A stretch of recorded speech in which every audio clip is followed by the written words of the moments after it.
Hi ಎಲ್ಲರಿಗೂ ನಮಸ್ಕಾರ. ಎಲ್ಲರೂ ಹೇಗಿದ್ದೀರಾ? ಇದೊಂದು ಬಂದು ಇನ್ಫಾರ್ಮೇಷನ್ ವಿಡಿಯೋ ಆಗಿರುತ್ತೆ. ನಾವಿವತ್ತು ಬಂದಿರೋದು ನೆಲಮಂಗಲದ ಹತ್ರ ಇರುವ ಅರ್ಶಿನಕುಂಟೆಗೆ ರಾಮಣ್ಣವ್ರ ಮನೆಗೆ ಬಂದಿದ್ದೀವಿ. ಯಾಕಪ್ಪ ಅಂದ್ರೆ ನನ್ನ ಫ್ರೆಂಡ್‌ಗೆ ಸಿಕ್ಕಾಪಟ್ಟೆ ಹಲ್ಲು ನೋವಿತ್ತು.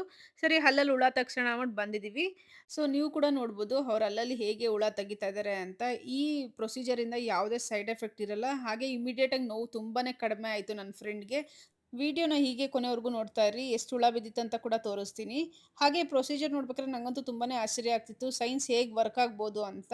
ಸರಿ ತಾಳು ನನ್ನ ಫ್ರೆಂಡ್ ಮಾಡ್ಸಿದ್ಲಲ್ಲ ಅಂದ್ಬಿಟ್ಟು ನಾವು ಅವಳ ಜೊತೆ ಓದೋರೆಲ್ಲ ಮಾಡಿಸ್ಕೊಂಡ್ವಿ. ನಮಗೂ ಸರ್ಪ್ರೈಸಿಂಗ್ಲಿ ಹುಳ ಬಿತ್ತು. ನಮಗೆ ಶಾಕ್ ಆಯ್ತು. ಆಮೇಲೆ ರಾಮಣ್ಣವ್ರು ಹೇಳ್ತಾ ಇದ್ರು, ಹುಳ ಅನ್ನೋದು ಎಲ್ಲರಿಗೂ ಇರುತ್ತೆ. ಬಟ್ 1 ವರ್ಷಕ್ಕೊಂದ್ಸತಿ 6 ತಿಂಗ್ಳಿಗೊಂದ್ಸತಿ ಕ್ಲೀನ್ ಮಾಡಿಸ್ಕೊಂತೀರಾ ನಿಮ್ಗೆ ಹುಳುಕಲ್ಲು ಹಲ್ಲು ನೋವೆಲ್ಲ ಆಗಲ್ಲ ಅಂತ. ಸೊ ನಿಮಗೂ ಯಾರಿಗಾದ್ರು ಹಲ್ಲು ನೋವಿತ್ತು ಇಲ್ಲ ಹುಳ ತೆಗಿಸ್ಬೇಕು ಅಂದ್ರೆ ನೀವು ರಾಮಣ್ಣವ್ರನ್ನ ಕಾಂಟ್ಯಾಕ್ಟ್ ಮಾಡ್ಬೋದು. ಅವ್ರ ಕಾಂಟ್ಯಾಕ್ಟ್ ಡೀಟೇಲ್ಸ್‌ನ ಕೊನೆಯಲ್ಲಿ ಈ ವಿಡಿಯೋದಲ್ಲಿ ಹಾಕಿರ್ತೀನಿ. ಜೊತೆಗೆ ಡಿಸ್ಕ್ರಿಪ್ಷನಲ್ಲೂ ಹಾಕಿರ್ತೀನಿ. ಈ ವಿಡಿಯೋ ನಿಮ್ಗೆ ಇಷ್ಟ ಆಗಿದ್ರೆ ನಿಮ್ಮ ಫ್ರೆಂಡ್ಸ್‌ಗೆ, ಫ್ಯಾಮಿಲಿಗೆ ಶೇರ್ ಮಾಡಿ. ಯಾರಿಗಾದ್ರು ಇದು ಯೂಸ್ ಆಗ್ಬೋದು. ಅದಕ್ಕೋಸ್ಕರ ನಾನು ಈ ವಿಡಿಯೋ ಮಾಡ್ತಾ ಇದ್ದೀನಿ.